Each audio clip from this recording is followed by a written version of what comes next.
ಅವರೂ ಪ್ರಮೋಷನ್, ಹೊಸ ಬೈಕ್ ತೆಕ್ಕೊಡೋದು ಈ ಥರ ಎಲ್ಲ ಇವಳನ್ನ ತುಂಬಾನೇ ಸಂತೋಷಪಡಿಸಿದ್ದಾರೆ. ನಿನ್ನೆ ಸ್ವಲ್ಪ ಮಿತಿ ಮೀರಿ ನಡ್ಕೊಂಡ್ಬಿಟ್ನಂತೆ ಮ್ಯಾನೇಜರು. ಇವಳು ತುಂಬಾನೇ ಅಳ್ಕೊಂಡು ನನ್ನ ಹತ್ರ ಬಂದ್ಬಿಟ್ಲಮ್ಮ. ನೀನು ಯಾರು ಗೊತ್ತಾ? ಅವಿವೇಕಿ. ಎಷ್ಟೋ ಕಷ್ಟ ನಷ್ಟದ ಮಧ್ಯದಲ್ಲಿ ಈ ಕಾರ್ಯಕ್ರಮವನ್ನು ನೀವು ನೋಡುತ್ತಿರಬಹುದು. ಒಂದು ವೇಳೆ ಇದೇ ರೀತಿ ನಾನು ಬುದ್ಧಿಹೀನಳಾಗಿ ನಡೆದುಕೊಂಡೆ, ದೇವರ ಆಲೋಚನೆಗೆ ನಾನು ಕಿವಿಗೊಡಲಿಲ್ಲ, ಆ ರೀತಿ ನಿಮ್ಮ ತಪ್ಪನ್ನು ತಿಳಿದುಕೊಂಡು ವೇದನೆಯಿಂದ ಕಾರ್ಯಕ್ರಮವನ್ನು ನೋಡುತ್ತಿರಬಹುದು. ಯಾವ ಕಾರ್ಯವಾಗಿದ್ದರೂ, ನಿಮ್ಮ ಕುಟುಂಬದ ಕಾರ್ಯವಾಗಿರಬಹುದು, ಮಕ್ಕಳ ಕಾರ್ಯವಾಗಿರಬಹುದು, ದೇವರ ಸಮ್ಮುಖದಲ್ಲಿ ಕಾದಿರಿ.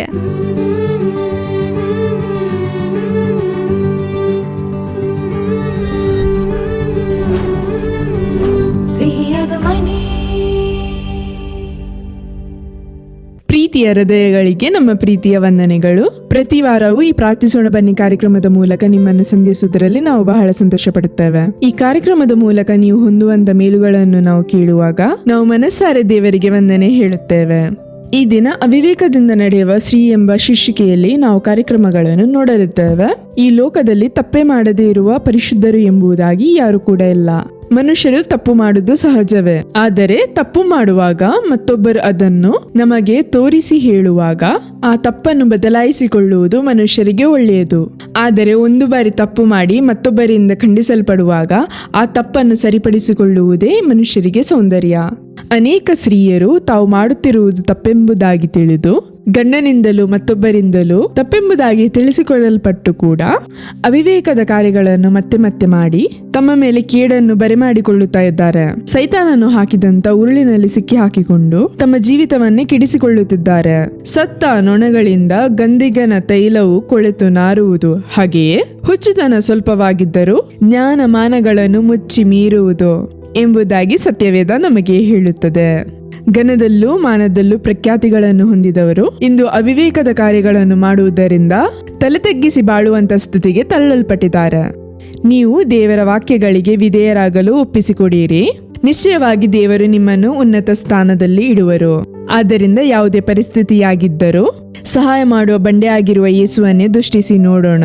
ಮುಂದೆ ಜ್ಯೋತಿಕ ಕಿರುನಾಟಕ ನೋಡೋಣವಾ?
ಮಾಲತಿ ಹತ್ರ ಮಾತಾಡ್ದ ಅಮ್ಮ?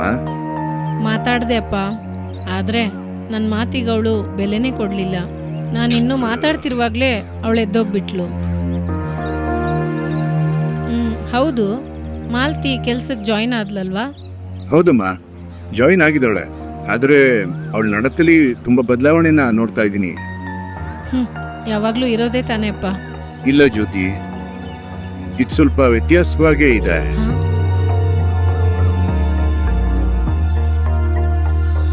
ಹೊಸ ಆಫೀಸಲ್ಲಿ ಕೆಲಸ ಹೆಂಗಮ್ಮ ಇದೆ? ತುಂಬ ಚೆನ್ನಾಗಿದೆ ರೀ.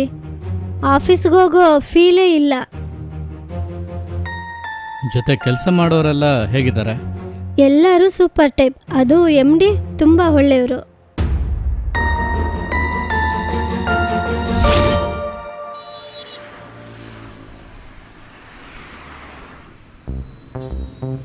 ಮನಸ್ಸೇ ಸರಿ ಇಲ್ಲ ಕಣೋ. ಯಾಕ? ಇಲ್ಲ ಕಣೋ, ನಾನು ಎಷ್ಟೇ ಹೇಳಿದ್ರು ಅವ್ಳು ಕೇಳಲೇ ಇಲ್ವೋ. ಕೆಲ್ಸಕ್ಕೆ ಜಾಯ್ನ್ ಆಗ್ಬಿಟ್ರನಾ? ಹೌದು ಕಣೋ. ಲವ್ ನಾನು ಆಫೀಸ್ನ ಬೇಡ ಅಂತ ಹೇಳಿದ್ನಲ್ಲ. ಹೇಳಿ ನೋಡ್ದೆ ಕಣೋ, ಅವಳು ಕೇಳೋದೇ ಇಲ್ಲ ಅಂತ ಇದ್ದಾಳಲ್ಲ. ಆ ಕಂಪ್ನಿ MD ಒಂಥರ ಕಣ. ಅದರಲ್ಲೂ ಈ ಲೇಡೀಸ್ ವಿಷಯದಲ್ಲಿ ಒಂದು ಸ್ವಲ್ಪ ವೀಕು, ಅದಕ್ಕೆ ಬೇಡ ಅಂತ ಹೇಳಿದೆ. ಸಿಸ್ಟರ್ ಬಗ್ಗೆ ಯಾವುದೇ ಸಮಸ್ಯೆ ಇಲ್ಲ, ಆದ್ರೂ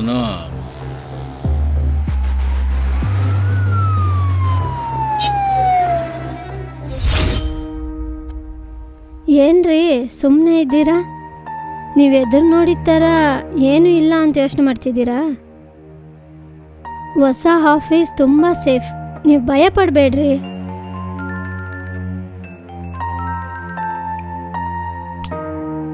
ಇವಾಗೆಲ್ಲ ನಿನಗೆ ಪದೇ ಪದೇ ಫೋನ್ ಬರ್ತಾನೆ ಇರುತ್ತಲ್ಲ. ಹೌದು ರೀ, MDನೇ ಕಾಲ್ ಮಾಡ್ತಾರೆ.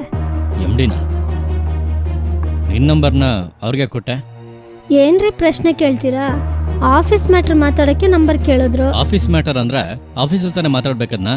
ಮನೆಗೆ ಬಂದ್ಮೇಲೂ ಮತ್ತೆ ಫೋನ್ ಮಾಡಬೇಕು? ನೀವು ಸಂಶಯ ಪಡೋ ರೀತಿ MD ಏನು ತುಂಬ ಕೆಟ್ಟವರಲ್ಲ.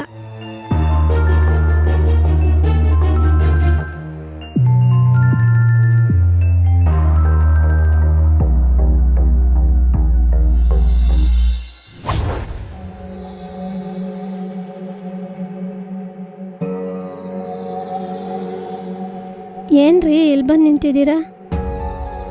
ಇವತ್ತು ಸ್ವಲ್ಪ ಲೇಟ್ ಆಗಿಬಿಡ್ತು. ತಗೊಳ್ಳಿ ಸ್ವೀಟ್.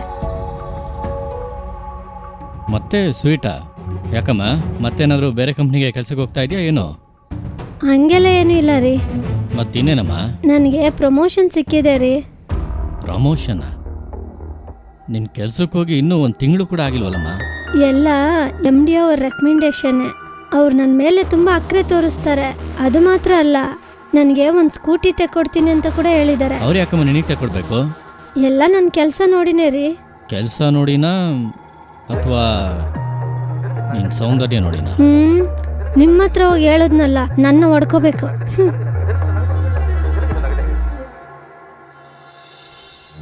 ಏನಪ್ಪ ಬರಕ್ಕೆ ಹೇಳಿಬಿಟ್ಟು ಈ ಥರ ಮೌನವಾಗಿದ್ದೀರಾ?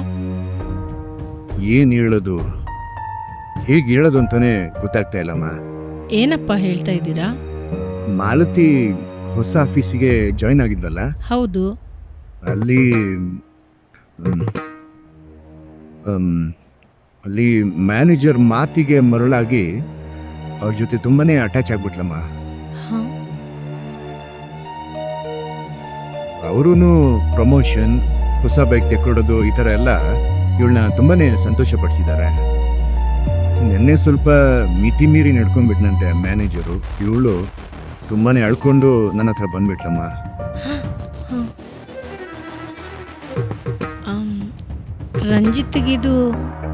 ರಂಜಿತ್ಗೆ ಇದೆಲ್ಲ ಗೊತ್ತಿಲ್ಲ, ಆದರೆ ಇಬ್ರು ತುಂಬಾ ಕ್ಲೋಸ್ ಆಗಿದ್ದಾರೆ ಅನ್ನೋ ಸುಳ್ಳ ಅವ್ರ ಹತ್ರ ಯಾರೋ ಹೇಳ್ಬಿಟ್ಟಿದ್ದಾರೆ.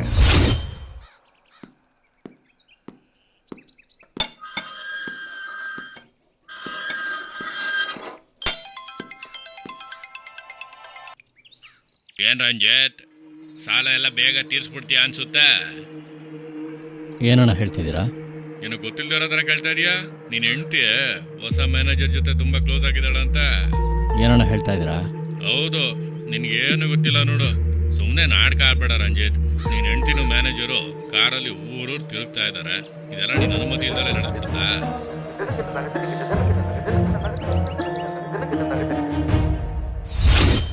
ಅವರೂ ತುಂಬಾನೇ ಬೇಜಾರು ಮಾಡ್ಕೊಂಡಿದ್ದಾರೆ. ನನ್ಗೇನು ಮಾಡೋದು ಅಂತಾನೆ ಗೊತ್ತಾಗ್ತಾ ಇಲ್ಲಮ್ಮ. ಇವಾಗ ಮಾಲ್ತಿ ಎಲ್ಲಪ್ಪ?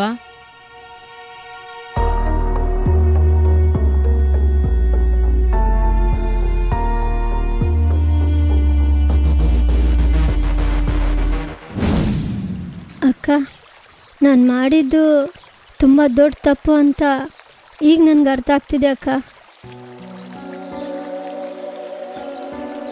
ಹೌದಕ್ಕ, ನನಗೆ ಅವ್ರು ಫೇಸ್ಬುಕ್ಕಲ್ಲೇ ಪರಿಚಯ ಆಗಿದ್ದು. ಚೆನ್ನಾಗಿ ಮಾತಾಡಿದ್ರು. ನಾನು ಕುಟುಂಬದ ಪರಿಸ್ಥಿತಿ ಹೇಳಿದೆ. ಅವಾಗ ನೀನು ನನ್ನ ಕಂಪನಿಗೆ ಬಾ, ನಾನು ನಿನಗೆ ಕೆಲಸ ಕೊಡ್ತೀನಿ, ಸಂಬಳನೂ ಹೆಚ್ಚಿಗೆ ಕೊಡ್ತೀನಿ ಅಂತ ಹೇಳಿದ್ರು. ಅದರಿಂದನೇ ನಾನು ಹಳೆ ಜಾಬ್ನ ರಿಸೈನ್ ಮಾಡಿ ಅಲ್ಲೋಗಿ ಸೇರಿಕೊಂಡೆ. ಇದೆಲ್ಲ ನಿನ್ನ ಗಂಡನಿಗೆ ಗೊತ್ತೇನಮ್ಮ? ಗೊತ್ತಿಲ್ಲ ಅಕ್ಕ. ನಮ್ಮ ಮನೆಯವ್ರು ಹೇಳುವಾಗ ನನಗವಾಗ ಅರ್ಥ ಆಗಲಿಲ್ಲ. ಕೆಲಸದಲ್ಲಿ ಪ್ರಮೋಷನ್, ಆಫೀಸ್ಗೆ ಹೋಗೋಕ್ಕೆ ಬೈಕ್ ಎಲ್ಲ ಕೊಟ್ಟ ಮೇಲೆ ನಾನು ಅವ್ರನ್ನ ತುಂಬ ನಂಬಿಟ್ಟೆ ಅಕ್ಕ. ನೆನ್ನೆ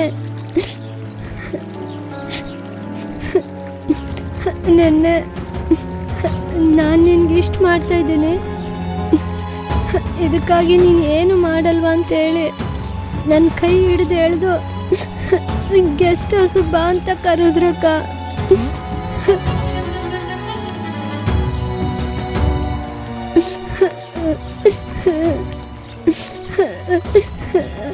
ಅಕ್ಕ, ನಾನು ತಪ್ಪಾದವಳಲ್ಲ ಅಕ್ಕ.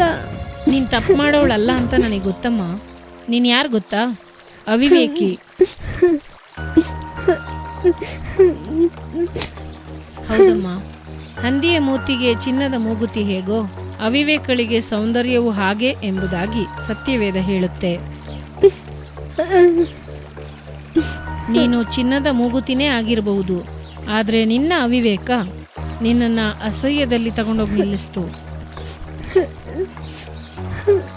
ಮೊದಲ ಅವಿವೇಕ ನಿನ್ನ ಗಂಡನ ಮಾತಿಗೆ ಗೌರವ ಕೊಡದಲೆ ಬಿಟ್ಟದ್ದು. ಎರಡನೇ ಅವಿವೇಕ ನಿನ್ನ ಗಂಡನಿಗೆ ಗೊತ್ತಿಲ್ಲದಲೆ ಫೇಸ್ಬುಕ್ಕಲ್ಲಿ ಇನ್ನೊಬ್ಬ ಗಂಡಸ ಜೊತೆ ಫ್ರೆಂಡ್ ಆಗಿದ್ದು. ಮೂರನೇ ಅವಿವೇಕ ನೀನು ಹಣಕ್ಕೂ ವಸ್ತುಗಳಿಗೂ ಆಸೆ ಪಟ್ಟಿದ್ದು. ನಾಲ್ಕನೇ ಅವಿವೇಕ ನಡೆದಂಥ ಎಲ್ಲದನ್ನು ನಿನ್ನ ಗಂಡನಿಗೆ ಮರೆ ಮಾಡಿದ್ದು. ಇನ್ನೊಂದು ಅವಿವೇಕ ನಿನ್ನ ಮ್ಯಾನೇಜರ್ನ ನಂಬಿದ್ದು. ಈ ಥರ ಹೇಳ್ಕೊಂಡೇ ಹೋಗ್ಬೋದು. ಮನುಷ್ಯನ ಮೂರ್ಖತನ ಅವನ ಗತಿಯನ್ನು ಕೆಡಿಸುತ್ತದೆ ಅಂತ ವಾಕ್ಯ ಹೇಳುತ್ತೆ. ಇವತ್ತು ನಿನ್ನ ಮೂರ್ಖತನ ನಿನ್ನ ಗತಿಯನ್ನ ಕೆಡಿಸ್ತಾ ಇದೆ. ಸತ್ತ ನೊಣಗಳಿಂದ ಗಂಧಿಗನ ತೈಲವು ಕೊಳೆತು ನಾರುವುದು. ಅವಿವೇಕವು ಹಾಗೆ ಎಂಬುದಾಗಿ ವಾಕ್ಯ ಹೇಳುತ್ತೆ. ನಿನ್ನ ಅವಿವೇಕದ ಈ ಕಾರ್ಯ ನಿನ್ನ ಜೀವನನೇ ಕೆಟ್ಟು ಹೋಗೋ ಥರ ಮಾಡುತ್ತಮ್ಮ. ಬೇರೆಯವ್ರು ಮಾಡೋ ತಪ್ಪನ್ನೇ ನೀನು ಕೂಡ ಮಾಡಿದ್ರೆ ಹೇಗಮ್ಮ? ಹೊರಗಿನ ಅಲಂಕಾರಕ್ಕೆ ಪ್ರಾಮುಖ್ಯತೆ ಕೊಟ್ಟೆ, ಅದು ಬೇರೆಯವರ ಕಣ್ಣಿಗೆ, ಮುಖ್ಯವಾಗಿ ನಿನ್ನ ಮ್ಯಾನೇಜರ್ ಕಣ್ಣಿಗೆ ಆಸೆಯನ್ನು ಹುಟ್ಟಿಸ್ತು. ನೀನು ಆರಂಭದಲ್ಲಿ ಅದನ್ನು ತಡೆ ಮಾಡಿದೆ, ಅಲೋ ಮಾಡಿದೆ. ಅದನ್ನು ಮ್ಯಾನೇಜರ್ ಅಡ್ವಾಂಟೇಜ್ ಆಗಿ ತಗೊಂಡು ನಿನ್ನ ಮೇಲೆ ಕೈ ಹಾಕ್ದ. ಈ ಥರ ಎಲ್ಲ ನಡೆಯೋದಕ್ಕೆ ನೀನು ತಾನೇ ಕಾರಣ. ಈಗ ಹತ್ತು ಏನು ಪ್ರಯೋಜನ? ಈ ಥರ ನಡೆಯೋಕೆ ಮುಂಚೆ ತಾನೇ ಯೋಚನೆ ಮಾಡಬೇಕು. ಇವಾಗ ನಾನು ಏನು ಮಾಡೋದಕ್ಕ? ಯಾವ ಮುಖ ಇಟ್ಕೊಂಡು ಅವ್ರ ಮುಂದೆ ಹೋಗಿ ನಿಂತ್ಕೊಳ್ಳಿ? ಅಕ್ಕ ಅಕ್ಕ ಅಕ್ಕ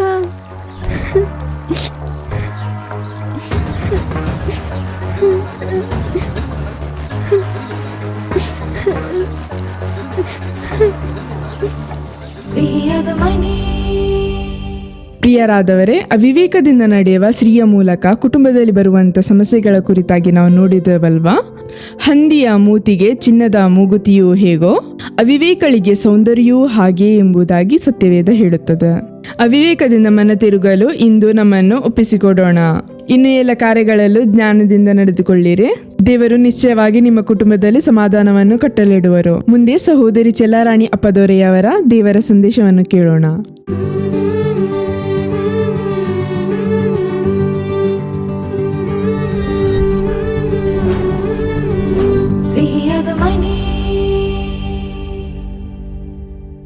ಯೇಸುಕ್ರಿಸ್ತನ ಮಧುರವಾದ ನಾಮದಲ್ಲಿ ನಿಮಗೆ ನಮ್ಮ ಪ್ರೀತಿಯ ವಂದನೆಗಳನ್ನು ತಿಳಿಸುತ್ತೇನೆ. ಈ ಸಮಯದಲ್ಲಿ ನಿಮ್ಮೊಟ್ಟಿಗೆ ಸೇರಿ ದೇವರ ವಾಕ್ಯವನ್ನು ಧ್ಯಾನಿಸಲು, ದೇವರ ಸಮ್ಮುಖದಲ್ಲಿ ನಾವೆಲ್ಲರೂ ಸೇರಿ ಒಮ್ಮನಸ್ಸಿನಿಂದ ಆತನನ್ನು ಪ್ರಾರ್ಥಿಸಲು, ಸ್ತುತಿಸಲು ದೇವರು ಕೊಟ್ಟಂತ ಈ ದಿನಕ್ಕಾಗಿ ಕೃಪೆಗಾಗಿ ವಂದನೆ. ಸಿಹಿಯಾದ ಮನೆ ಕಾರ್ಯಕ್ರಮದ ಮೂಲಕ ಅನೇಕರ ಕುಟುಂಬಗಳಲ್ಲಿ ಸಾಕ್ಷಿಗಳನ್ನು ಕೇಳಿ ಅದನ್ನು ತಿಳಿದು ಕರ್ತನನ್ನು ನಾನು ಸ್ತುತಿಸುತ್ತೇನೆ, ಸ್ತೋತ್ರ ಮಾಡುತ್ತೇನೆ.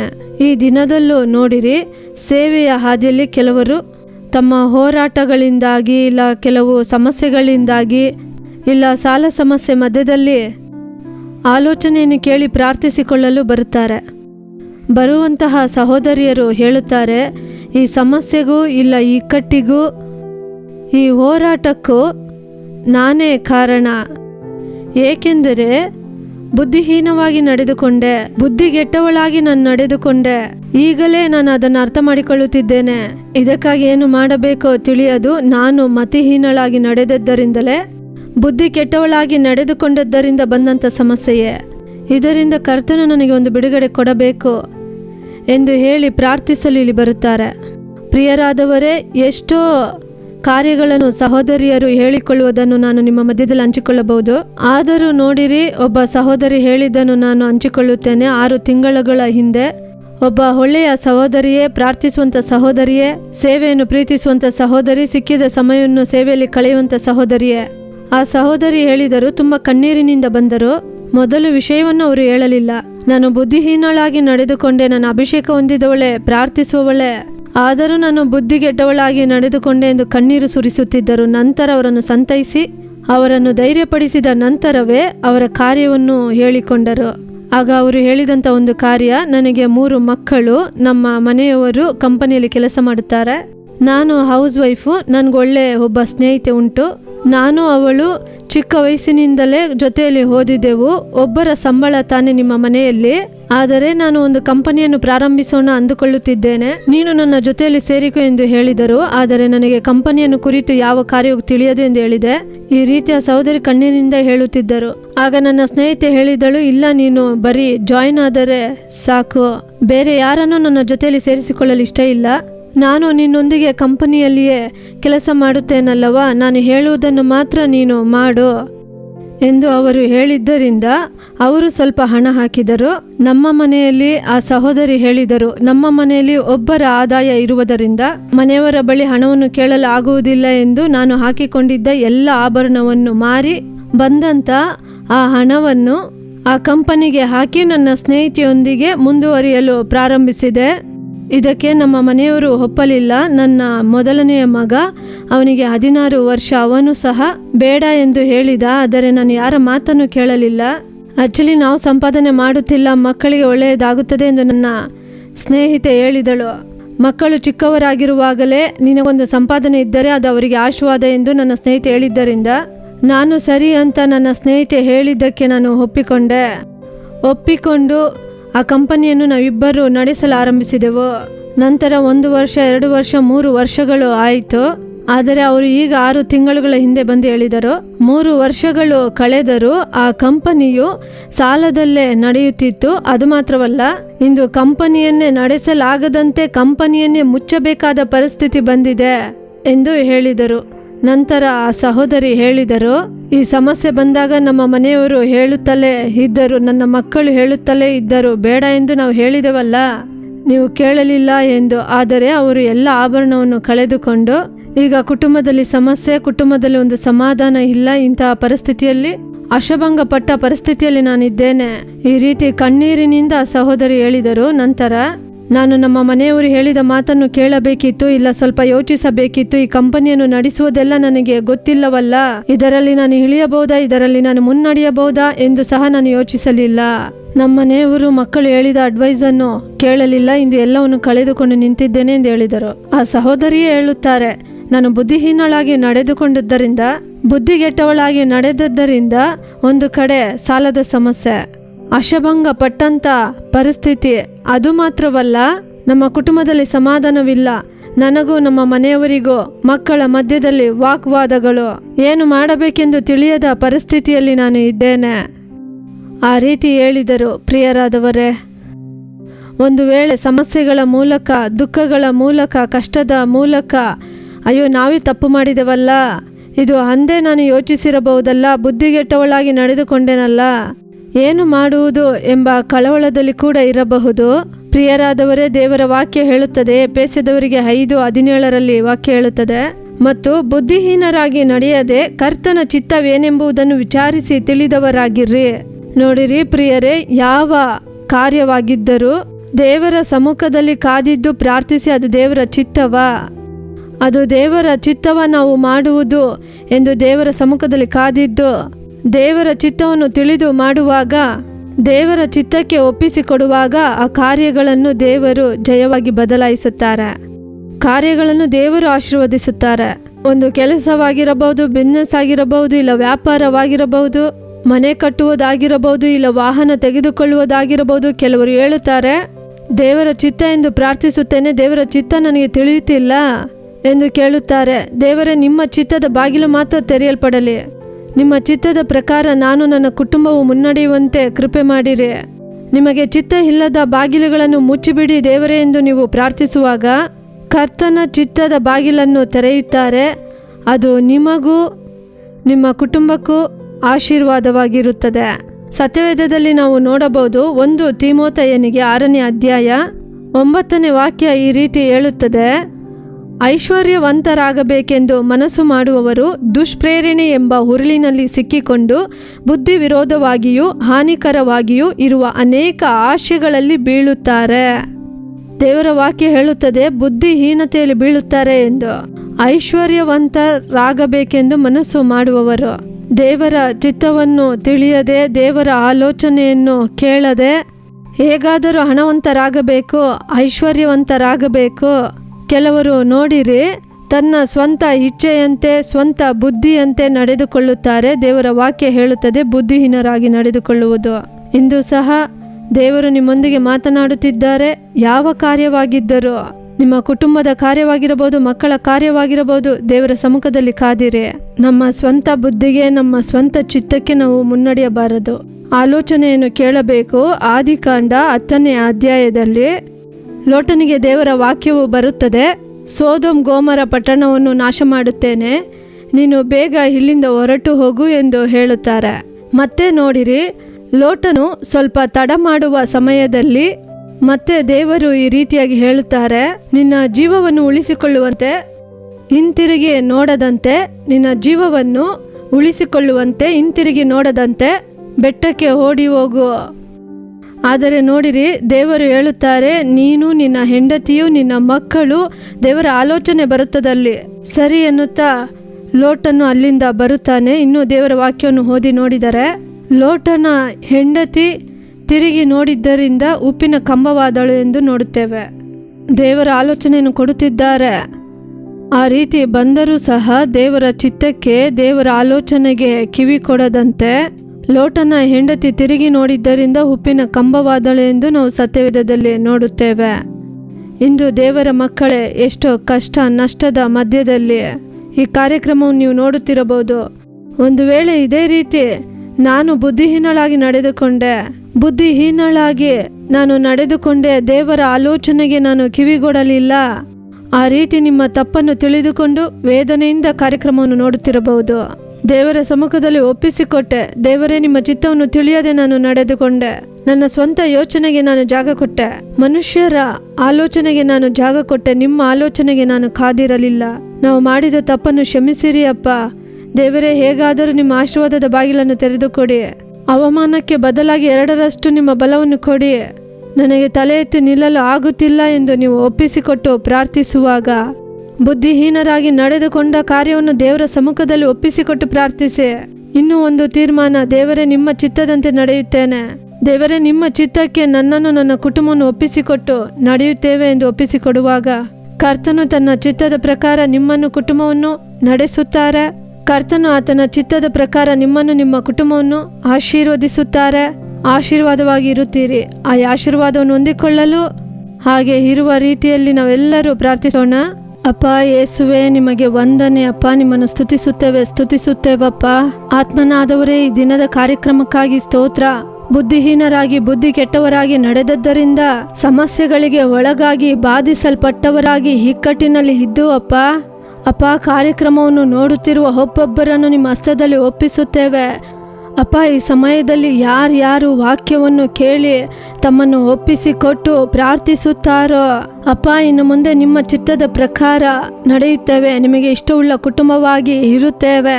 ಒಪ್ಪಿಸಿಕೊಟ್ಟು ಯಾರೆಲ್ಲ ಪ್ರಾರ್ಥಿಸುತ್ತಾರೋ ಅಪ್ಪ, ಅವರನ್ನು ನೀವು ಮುಟ್ಟಿ ಅವರನ್ನು ಬದಲಾಯಿಸಿರೆ ಅಪ್ಪ. ನೀವು ಕ್ಷಮಿಸುವ ದೇವರಪ್ಪ, ಮನಮರುಗುವ ದೇವರು ಸ್ವಾಮಿ, ಕರುಣೆ ಉಳ್ಳ ದೇವರಪ್ಪ. ಅಪ್ಪ, ಈ ದಿನದಲ್ಲಿ ಪ್ರಾರ್ಥಿಸುತ್ತಿರುವ ಒಬ್ಬೊಬ್ಬರಿಗೂ ನಿಮ್ಮ ದಯೆ ಉಂಟಾಗಬೇಕಾಗಿ ಪ್ರಾರ್ಥಿಸುತ್ತೇನೆ. ಅಪ್ಪ, ನಿಮ್ಮ ಕರುಣೆಯನ್ನು ಅವರಿಗೆ ತೋರಿರಿ. ಇನ್ನು ಮುಂದೆ ನಿಮ್ಮ ಹಾದಿಯನ್ನು ಬಿಟ್ಟು ನಡೆಯದಂತೆ ಅವರನ್ನು ನೀವು ನಡೆಸಿರಿ. ಯೇಸುವೇ, ಅವರ ಸ್ವಂತ ಯೋಚನೆಯ ಪ್ರಕಾರ ನಡೆಯದಂತೆ ಅಪ್ಪ, ನಿಮ್ಮ ಮಾತಿಗೆ ಕಿವಿಗೊಡುವಂತೆ, ನಿಮ್ಮ ಚಿತ್ತದ ಪ್ರಕಾರ ನಡೆಯುವಂತೆ ನೀವು ಒಬ್ಬೊಬ್ಬರನ್ನು ಬದಲಾಯಿಸಬೇಕಾಗಿ ಪ್ರಾರ್ಥಿಸುತ್ತೇವಪ್ಪ. Thank you lord. ದೇವರೇ, ನೀವೀಗ ಒಬ್ಬೊಬ್ಬರನ್ನು ಮುಟ್ಟಿ ನೀವು ಜವಾಬ್ದಾರಿ ತೆಗೆದುಕೊಳ್ಳುವುದಕ್ಕಾಗಿ ವಂದನೆ ಅಪ್ಪ. ನೀವು ದಯವುಳ್ಳ ದೇವರಾಗಿ, ಕರುಣೆಯುಳ್ಳ ದೇವರಾಗಿ, ಮಾಡಿದ ತಪ್ಪುಗಳನ್ನೆಲ್ಲ ನೀವು ಕ್ಷಮಿಸಿ ಅಪ್ಪ. ನೀವು ಒಳ್ಳೆಯದನ್ನು ಮಾಡುವ ದೇವರಾಗಿ, ಅವರು ನಷ್ಟಪಟ್ಟಂತ ಎಲ್ಲ ಕಾರ್ಯಗಳಲ್ಲಿ ಅವರು ಮತ್ತೆ ಫಲವನ್ನು ಹೊಂದಿಕೊಳ್ಳುವಂತೆ ನೀವು ಅವರನ್ನು ಆಶೀರ್ವದಿಸಬೇಕಾಗಿ ಪ್ರಾರ್ಥಿಸುತ್ತೇವಪ್ಪ. ಯೇಸುವೆ, ನಿಮ್ಮ ಕರದಲ್ಲಿ ನಮ್ಮನ್ನು ಒಪ್ಪಿಸುತ್ತೇವೆ. ನಿಮ್ಮ ಚಿತ್ತದಂತೆ ನಾವು ಮುನ್ನಡೆಯಬೇಕಪ್ಪ. ನಿಮ್ಮ ಯೋಚನೆಯಂತೆ ನಾವು ನಡೆಯುತ್ತೇವೆ ಎಂದು ಯಾರ್ಯಾರು ಒಪ್ಪಿಸುತ್ತಾರೋ, ಯಾರ್ಯಾರು ಪ್ರಾರ್ಥಿಸುತ್ತಿದ್ದಾರೋ, ಆ ಒಪ್ಪಿಸುವಿಕೆಯಲ್ಲಿ ಒಬ್ಬೊಬ್ಬರು ನಿಲ್ಲುವಂತೆ ಕೃಪೆ ಮಾಡಿರಿ ಅಪ್ಪ. ಮಾರ್ಗವನ್ನು ಬಿಟ್ಟು ನಡೆಯದಂತೆ ಅಪ್ಪ ನೀವು ಅವರನ್ನು ಕಾಪಾಡಬೇಕಾಗಿ ಪ್ರಾರ್ಥಿಸುತ್ತೇವೆ ಅಪ್ಪ. ನಿಮ್ಮ ಹಸ್ತದಲ್ಲಿ ಒಬ್ಬೊಬ್ಬರನ್ನು ಒಪ್ಪಿಸಿಕೊಡುತ್ತೇವೆ. ಈ ಸಮಯದಲ್ಲಿ ಒಪ್ಪಿಸಿ ಪ್ರಾರ್ಥಿಸಿ ಅಪ್ಪ. ನಿಮ್ಮ ದಯೆ ಹೊಂದಿಕೊಳ್ಳುವಂತೆ ಒಂದೊಂದು ಕುಟುಂಬಗಳನ್ನು ಒಪ್ಪಿಸಿ ಅಪ್ಪ. ನಿಮ್ಮ ಆಶೀರ್ವಾದ ಅವರಿಗೆ ಬರಬೇಕಾಗಿ ಪ್ರಾರ್ಥಿಸುತ್ತೇವೆ. ಆಶೀರ್ವಾದದ ತಡೆಗಳು ಮಾರ್ಪಡಲಿ ಯೇಸುವಿನ ನಾಮದಲ್ಲಿ ಅಪ್ಪ. ಎಲ್ಲ ಇಕ್ಕಟ್ಟಿನ ಪರಿಸ್ಥಿತಿಗಳು ಮಾರ್ಪಡಲಿ, ಎಲ್ಲ ದುಃಖದ ಪರಿಸ್ಥಿತಿಗಳು ಮಾರ್ಪಡಲಪ್ಪ. ಸಮಾಧಾನದ ಪ್ರಭುವಾಗಿರುವ ನಿಮ್ಮ ಮಹಿಮೆ ಮನೆಗಳಲ್ಲಿ ಇಳಿಯಲಿ ಅಪ್ಪ. ನೀವು ಪ್ರಾರ್ಥನೆಯನ್ನು ಕೇಳುತ್ತಿರುವುದಕ್ಕಾಗಿ ವಂದನೆ. ನಿಮ್ಮ ನಾಮಕ್ಕೆ ಸ್ತೋತ್ರ ಯೇಸಪ್ಪ. ಅಪ್ಪ, ಹೊಸ ಮಾರ್ಗವನ್ನು ತೆಗೆಯುವುದಕ್ಕಾಗಿ ವಂದನೆ. ಹೊಸ ಕಾರ್ಯಗಳನ್ನು ಮಾಡುವುದಕ್ಕಾಗಿ ವಂದನೆ ಅಪ್ಪ. ನೀವು ಹೊಸ ಕಾರ್ಯಗಳನ್ನು ಮಾಡುವುದಕ್ಕಾಗಿ ನಿಮಗೆ ಹೃದಯ ಆಳದಿಂದ ನಿಮ್ಮನ್ನು ಸ್ತುತಿಸುತ್ತೇವೆ ದೇವರೇ ಅಪ್ಪ. ಎಲ್ಲ ಕುಟುಂಬಗಳನ್ನು ಒಪ್ಪಿಸಿಕೊಡುತ್ತೇವೆ. ನಿಮ್ಮ ನಾಮ ಮಹಿಮೆ ಹೊಂದಲಿ. ಯೇಸುವಿನ ನಾಮದಲ್ಲಿ ಪ್ರಾರ್ಥನೆಯನ್ನು ಕೇಳುವ ತಂದೆಯೇ, ಆಮೇನ್. ಪ್ರಿಯರಾದವರೇ, ದೇವರ ಸಮ್ಮುಖದಲ್ಲಿ ಒಪ್ಪಿಸಿಕೊಟ್ಟಂತ ಪ್ರಾರ್ಥನೆಯನ್ನು ದೇವರು ಕೇಳಿದ್ದಾರೆ. ನೀವು ಒಪ್ಪಿಸಿ ಕೊಟ್ಟಿರುವುದರಲ್ಲಿ ಸ್ಥಿರವಾಗಿರಿ.